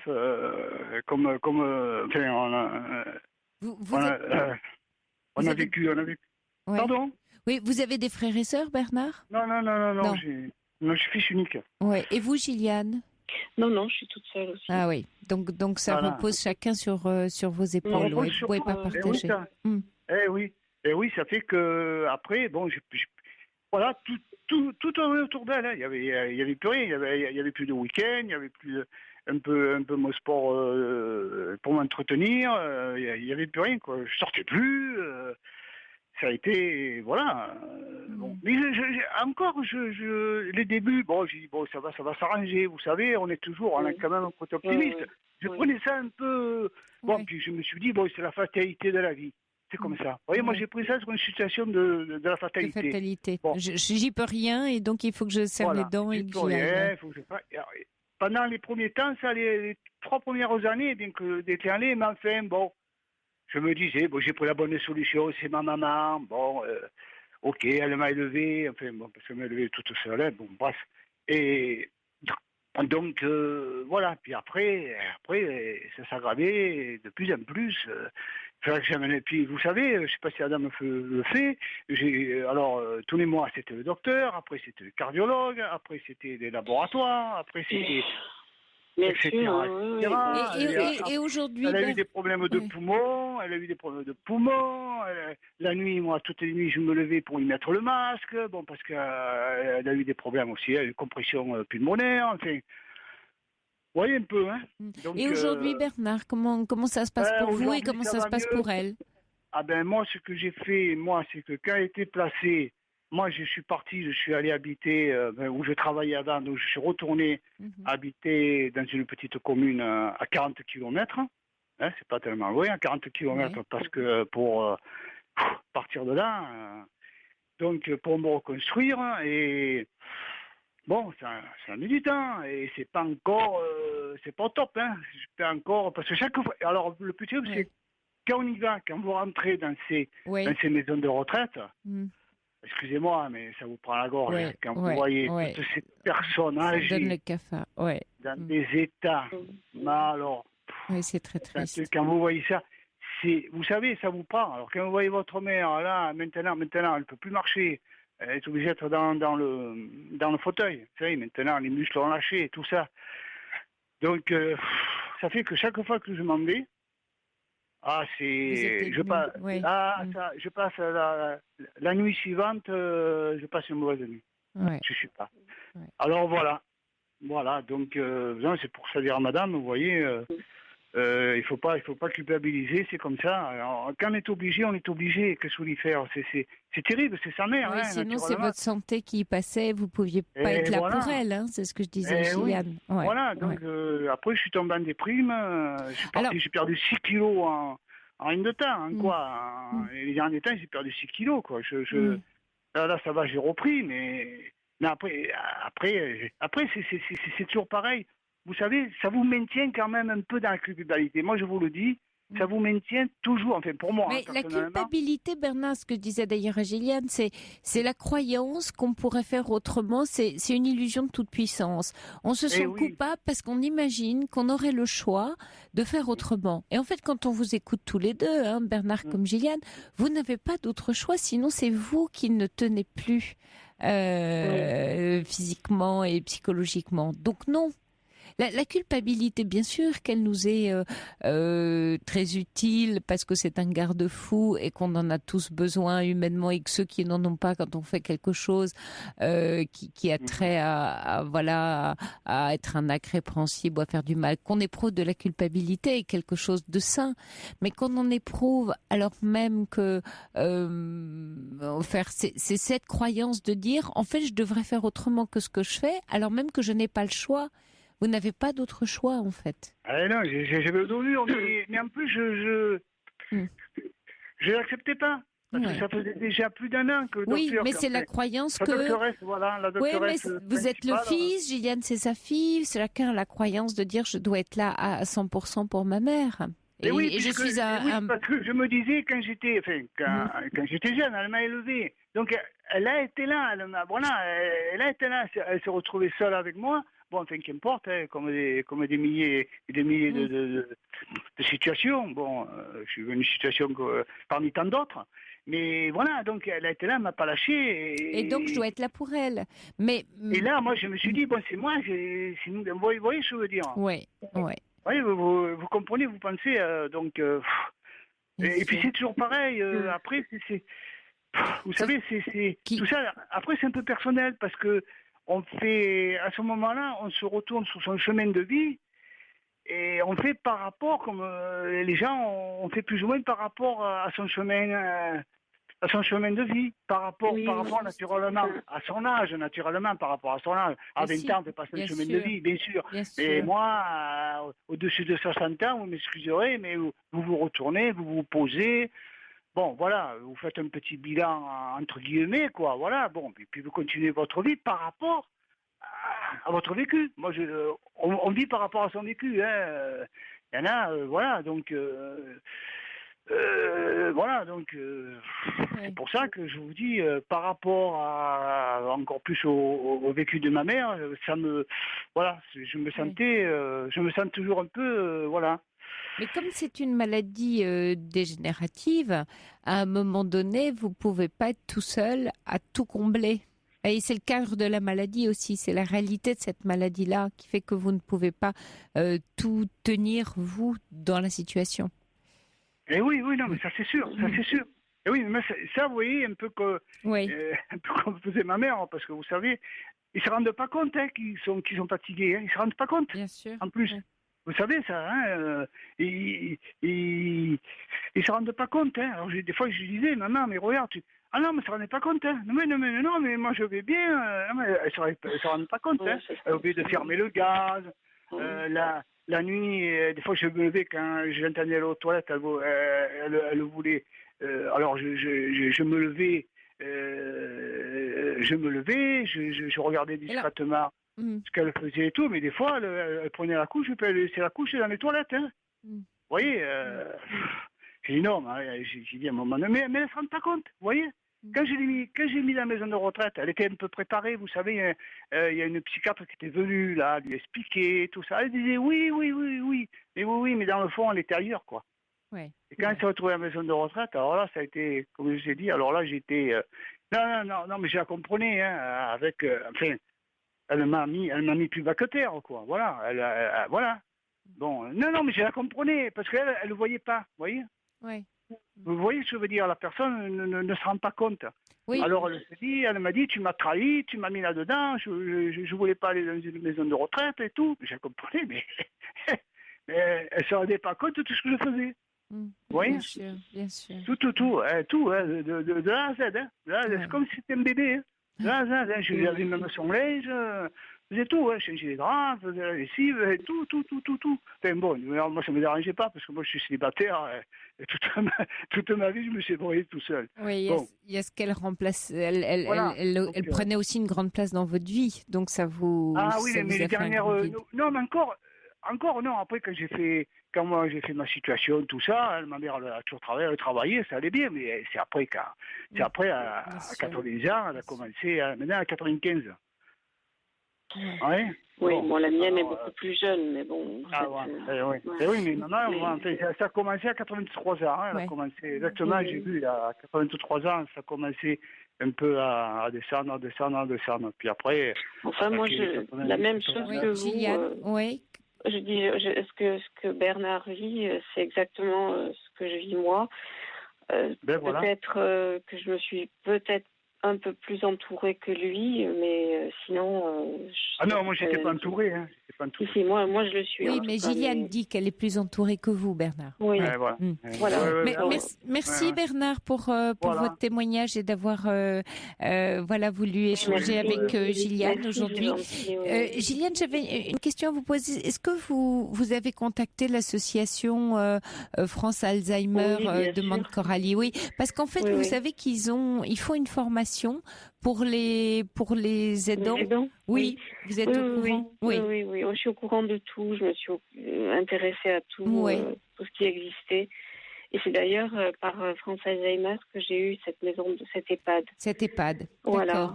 D'accord. Donc, alors, Gilliane, il y a également Marianne qui souhaiterait, ça fait beaucoup réagir votre témoignage ce soir, Gilliane. Il y a Marianne également qui vient de placer récemment, en décembre dernier, sa maman en EHPAD. Bonsoir, Marianne. Bonsoir. Oui, bonsoir. Bienvenue. C'est Sophie, hein ? Oui. Oui, voilà. Sophie. Oui. Excusez-moi. C'est la première fois que j'appelle, donc je suis un petit peu intimidée et il y a un petit décalage dans le son. Oui, on vous entend bien. Oui. Bon, tant mieux. Oui, pas de souci. Merci, Marianne. Donc, de rien. Donc, oui, je tenais effectivement à dire à Gilliane que c'est une phase très difficile, moi, par laquelle je suis aussi passée.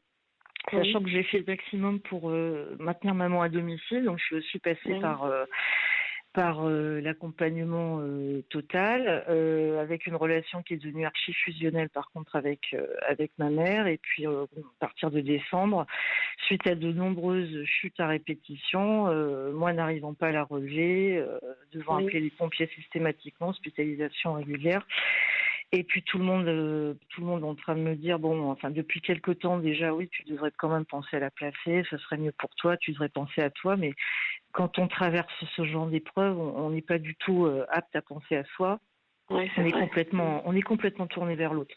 Et puis, d'autant que moi, alors, je sais pas, j'ai pas entendu si vous étiez marié ou si vous aviez une vie de famille. Si. Ouais. Alors bon, ça c'est déjà une bonne chose parce que ça vous permet quand même d'avoir en tout cas des gens qui sont toujours à votre écoute. Moi, il s'est trouvé que en plus dans ma vie, il y a tout un tas de choses qui se sont passées à ce moment-là. Ça a été consécutif également. Mon père a été touché par la maladie qui se nomme la démence à corps de Lévy. Donc ça, c'est quelque chose d'assez terrible, une démence frontale. Donc il se trouve que les premières crises, j'étais présente. Donc tout ça s'est dégradé. Maman a supporté tout ça. Mon père a dû être hospitalisé, placé en EHPAD. Et puis moi, j'ai décidé de quitter également la région où j'habitais pour venir m'occuper beaucoup plus de ma mère. Et à partir de là, je crois que je me suis totalement oubliée. Vos deux parents ont une maladie neurologique ? Oui, mon père est décédé après 28 mois en EHPAD. Donc tout ça s'échelonne entre démarrage très dur, 2011, décès 2013 de mon père et puis maman placée là. Et vous êtes seule également, Marianne ? Enfin, vous avez des frères et sœurs ? Oui. Non, je suis entourée. Enfin, j'ai deux frères, mais qui eux ont leur vie. Vie de famille, des enfants mais qui sont grands, etc. Bon, puis c'est vrai que moi est-ce que le fait que la décision se prenne peut-être dans la fratrie à plusieurs, est-ce que du coup vous êtes, il y a moins ce sentiment de culpabilité comme pour Gilliane par exemple ? Complètement. Alors c'est vrai que je peux le partager avec eux même si on n'a pas des rapports très très très très proches. Comme c'est moins une décision personnelle comme ça l'est pour Gilliane, hein, n'est-ce pas Gilliane, que si on la partage dans une fratrie. Je pense. Hein. Oui. Moi, je pense aussi.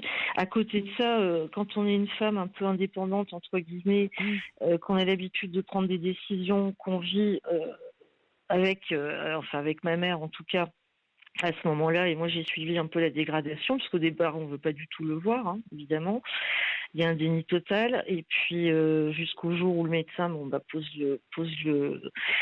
pose le diagnostic. Et moi, la grosse question que je me suis posée, si le fait que maman ait su qu'elle ait la maladie d'Alzheimer, est-ce que ça, quelque part, ça n'a pas été déclencheur réellement de la maladie ? Je me suis posé la question. Je pense pas. Que le fait, qu'est-ce qui aurait été déclencheur le fait qu'on lui annonce réellement qu'elle soit le diagnostic, qu'on lui annonce le diagnostic. Est-ce que ça, du coup, parce que vous avez le sentiment que ça s'est aggravé dès lors qu'elle a connu le diagnostic? J'ai eu l'impression un peu. Ouais. Ce qui est possible. Le choc, en fait, moi aussi au début, quand elle a vu, en fait, j'ai eu très peur quand j'ai su qu'elle avait vu le neurologue et que les médicaments qu'il lui avait prescrits, c'était pour ça. Je me suis dit, c'est pas possible, quand elle va voir le médicament en question, elle va comprendre tout de suite. Et c'est ce qui s'est passé. Bon, elle a été très déprimée au début. Mais je pense qu'effectivement, ça déclenche, ça aggrave au départ. Mais après, mais après, non. Après, c'est des étapes. Là, ça fait combien de temps qu'elle... Ah non, elle va rentrer au 1er juin, vous avez dit. Hein, oui, mais ça fait une dizaine d'années que ça s'est déclaré. Hein. Oui, mais le fait qu'elle rentre véritablement en EHPAD, ça va être... le 1er juin. Le 1er juin. C'est ça, donc ça va quand même être... Alors, ça va être hyper culpabilisant pour vous, ça c'est certain. Quelque part, la maladie telle qu'elle est, moi j'ai le sentiment que maman, maintenant, elle est dans sa petite bulle, quelque part. Elle est bien où elle est. Ce que je vois, c'est que son visage est très reposé. On a changé en plus d'établissement, donc c'est toujours moi qui ai assumé tout ça, mais bon, moi ça me pose pas de soucis. Et le fait qu'elle soit très entourée, qu'il y ait tout le temps du monde autour d'elle, qu'elle ne s'occupe de rien, elle me disait encore aujourd'hui, non mais moi je suis bien là. Et elle est revenue à la maison aujourd'hui, vous voyez, moi j'essaie de maintenir le lien quand même avec la maison. Oui. Bon, c'est ce que je vais faire. Oui, ça faut le faire. Enfin, selon comment, vous savez, chaque malade est différent. En fait, les comportements sont très très différents. Moi, j'ai la chance d'avoir un petit ange, donc maman, c'est un petit ange qui sourit tout le temps, qui est tout le temps de bonne humeur, qui fait rire tout le monde, qui va s'occuper de tout le monde, qui dit l'autre il est encore plus fou que moi, regarde comment il parle. Enfin bon, c'est parce que après on arrive à démystifier un petit peu tout ça quand on y va. Moi j'y vais évidemment tous les 2 jours. On regarde ça différemment, on finit par en rigoler quelque part. Après, ce qui est, on met le doigt sur un truc. Si les gens ne sont pas confrontés, les gens peuvent absolument pas comprendre, c'est de voir la dégradation physique. Quoi. Oui, Gilliane, allez-y. Je dis, vous avez de la chance déjà que votre maman soit contente d'être à l'endroit où elle est. Ah oui. En fait, parce que moi, le seul souci que j'ai pour l'instant, c'est qu'elle n'apprécie pas la compagnie ou je sais pas le milieu dans lequel je vais la placer. Quoi.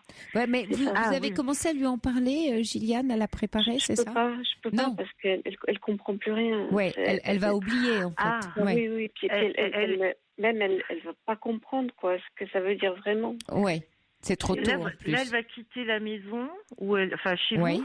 C'est ça? Pour aller en établissement. Oui. Donc, écoutez, moi, ça s'est passé... Bon, maman, ça s'était passé suite à une petite hospitalisation, de toute façon, parce qu'il y avait une chute. Donc, ça a été un peu différent. Mais ceci dit, d'elle-même, elle me disait depuis quelque temps, bon, de toute façon, ça peut pas durer. Je me rends bien compte que je perds la mémoire. Elle se rendait compte. Votre maman, apparemment, est mieux que la mienne, enfin, au niveau... J'ai l'impression. Au niveau cognitif, elle a l'air... Au niveau cognitif, ça va nettement mieux, parce que là... moi, elle est en chaise ou Ah non, là c'est carrément incohérent. Donc Gilliane, vous confirmez, qu'il est essentiel. En fait, vous n'avez pas le choix. C'est ce qu'on comprend quand on vous entend. Non, j'ai plus trop le choix. Mais bon, cette décision reste douloureuse, non, mais bien entendu, et problématique. Merci Marianne d'avoir appelé pour apporter votre témoignage. Je serais ravie de vous rappeler une prochaine fois pour d'autres raisons. Avec plaisir, Marianne. Mais en tout cas, on vous accueillera avec beaucoup de courage, plaisir. En tout cas. Merci à vous, Marianne. De rien. Et Gilliane, il y a Catherine également qui vous écoute et voulait vous apporter alors des informations très précises, puisque Catherine, bonsoir, vous êtes infirmière en établissement spécialisé, je crois. Non, je suis en maison de retraite. En maison de retraite, en EHPAD. Nous avons un site Alzheimer de 10 personnes chez nous. Oui. Je travaille d'ailleurs cette nuit, je suis en train de travailler là. Écoutez, merci. Donc vous écoutiez l'émission et vous avez entendu l'échange. En faisant du pilulier. Oui. Merci Catherine, c'est formidable d'appeler, de réagir au témoignage de Gilliane. Donc moi je disais, on a une unité de 10 résidents. Alzheimer et c'est vrai que l'Alzheimer est une maladie qui est très pénible et c'est vrai qu'on ne peut plus arriver à un certain stade, on ne peut plus s'en occuper à la maison. Les patients, les résidents, il ne faut pas penser qu'ils sont bien ou mal dans une résidence comme ça, étant donné que ils sont entourés continuellement par des gens compétents, puisque nous sommes tous compétents à travailler avec eux. Moi, ça fait 25 ans que je travaille en maison de retraite, donc ça fait 25 ans que je côtoie les maladies d'Alzheimer, la maladie d'Alzheimer. Et donc, je veux dire, il ne faut pas s'inquiéter du tout. De toute manière, ils sont très bien là où ils sont. Ils sont protégés surtout déjà. On les protège d'eux-mêmes. Rassurés peut-être. Comment ? Ils sont rassurés peut-être. Ils sont rassurés continuellement. On est toujours présent. Il y a tout le temps quelqu'un présent dans la pièce. Ils sont jamais lâchés seuls. Et on les suit, et on les aide et on essaye de leur faire retrouver un petit peu de mémoire. On les stimule. Et je veux dire, on est compétent et je veux dire, on fait de toute manière tout ce qu'on peut pour eux.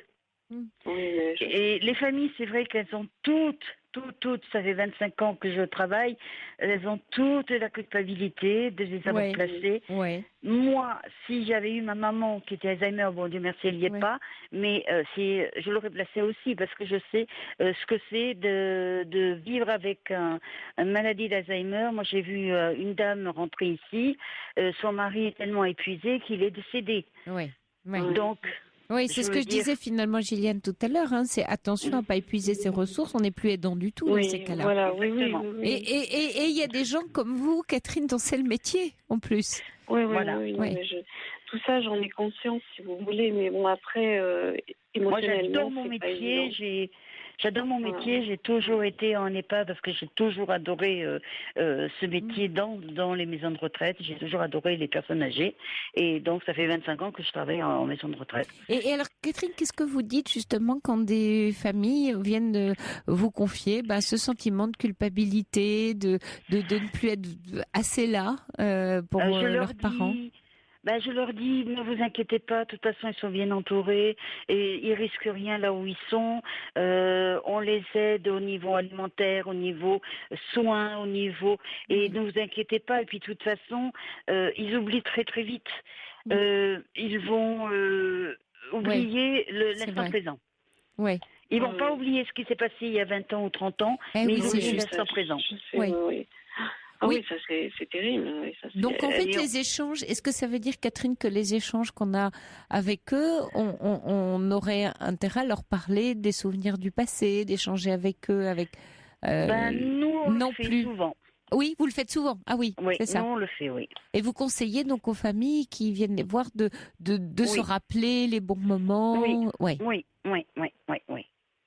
Pour garder la mémoire de l'ancien. Parce que le nouveau, ils s'en souviennent pas. Ce qu'il y a, c'est que j'ai vu que ma mère commençait à oublier son passé. C'est-à-dire qu'elle sait même plus ce qu'elle faisait et quelle activité professionnelle elle avait. Voilà. Donc en fait, ça commence à se compliquer, quoi. À part sa date de naissance, qu'elle a mémorisée. Alors, vous pouvez faire un album, c'est ce qu'on fait souvent, album photo, des cahiers, peut-être que si elle avait fait un livre personnel, lui remontrer les photos, faire un arbre généalogique, qui permet de se souvenir. Mais bon, après, c'est vrai qu'elle risque d'oublier quand même. Mais c'est pas grave, il faut répéter. Et tout le temps répéter. Il y a Fon qui envoie un message là en disant qu'il y a une maison de retraite, alors ce serait à Strasbourg, qui teste la thérapie du voyage. Ça vous parle, ça, Catherine? Vous connaissez? Oui, j'ai entendu ça à la télévision. Oui, et qu'est-ce que c'est, ça, la thérapie du... Ah bah oui. En fait, c'est des personnes qui, puisque les personnes Alzheimer, la plupart du temps, veulent retourner chez elles. Donc, elles se souviendront pas où ils habitent, mais elles vont pouvoir partir, sortir et absolument se sauver. Donc, à ce moment-là, on les fait sortir une ou deux fois dans l'année avec un train. On les emmène à un endroit ou à un autre, on les promène, etc. Et ça leur permet de sortir un peu du milieu d'où ils sont. J'ai vu ça à la télévision. Et donc de stimuler aussi quelque chose dans la mémoire ou dans la... D'accord. Merci beaucoup, Catherine. Moi, je vais retourner travailler. Oui. Alors vous en avez. Là, vous êtes de veille, Catherine, la nuit. Vous veillez pendant que tout le monde dort, c'est ça? Voilà. Jusqu'à quelle heure vous êtes de garde? Je travaille de 9h30 à 6h30 du matin. À 6h30 du matin. Comme Fabrice, voilà, derrière la vitre, les veilleurs de nuit qui veillent sur les maisons endormies toutes les nuits. Catherine, vous travaillez en décalé? Alors, on a une semaine, on a 5 nuits et une semaine, on a 3 nuits. Oui, et entre-temps, vous reposez. Et c'est le même rythme que vous avez depuis longtemps Alors là, non, parce que je suis en fait quelqu'un qui vient du Sud et avant, je travaillais 2 jours. Oui. Et vous vous êtes Maintenant, je travaille de nuit et ça me plaît énormément de nuit. Ça vous plaît énormément? Ah oui. Et donc, je sais très très bien. Et vous écoutez Europe 1, donc la nuit? Et chaque soirée, j'écoute Europe 1. Chaque fois que je suis au travail. On vous tient compagnie. C'est formidable. Merci Catherine d'avoir réagi au témoignage de Gilliane et de nous avoir appelé ce soir. Merci beaucoup à vous et bon courage pour cette nuit. Bon courage à vous. Au revoir. Merci, au revoir. Et Gilliane, écoutez, j'espère que tous ces échanges vous auront réconforté. Comment vous êtes là avant de se quitter, puisqu'on va bientôt se quitter? De toute façon, je suis comment vous expliquer, un peu, je dirais pas angoisse, c'est un grand mot, mais un peu, si vous voulez, d'imaginer la maladie de ma mère, c'est sûr que ça me réjouit pas, quoi. Mais bon. Mais est-ce que tous ces témoignages ont provoqué quelque chose en vous? Est-ce que ça vous crée de l'apaisement, justement? Oui, bien sûr, ça m'a aidé, Sophie, bien sûr. Ce que vous m'avez expliqué, enfin, la façon dont vous avez décortiqué les choses, comme d'habitude, d'ailleurs, toujours très bien. Mais pour que vous puissiez continuer, en fait, vous, à vous créer de l'assurance, de la réassurance. Il est peut-être temps aussi, maintenant, Gilliane, de prendre soin de vous aussi. Oui, je pense aussi. Oui, je crois que je suis fatiguée. Oui, il me semble que là, il y a un signal assez fort. Et comme le disait Bernard, qui dit, 2 ans après, je tiens encore. Vous savez qu'on sait que dans les syndromes de burn-out, les temps de récupération sont excessivement longs. C'est comme quand on a été exposé à une radiation. Le temps de récupération du corps, du psychisme est très long. Donc vraiment, prenons le temps. Oui, je crois, oui. Je pense que c'est ça. Il faut vraiment que je décompresse par palier, quoi, on va dire. Et que ce sera l'été, et que vous preniez un bon été ressourçant avec votre mari aussi, avec ceux qui vous sont proches et votre famille. Merci beaucoup, Gilliane, de nous avoir appelés et courage à vous. Bonsoir. Merci à vous. Europe 1. Sophie Peters. Et voilà, on se quitte en musique. Il est temps d'aller éteindre la lumière, se coucher comme on fait les enfants. Et puis pour ceux comme Catherine qui nous a appelé ce soir et qui continue à travailler cette nuit, courage à vous. Je vous embrasse, je vous souhaite un très bon dimanche. Et il est 1h, on se retrouve demain à 23h.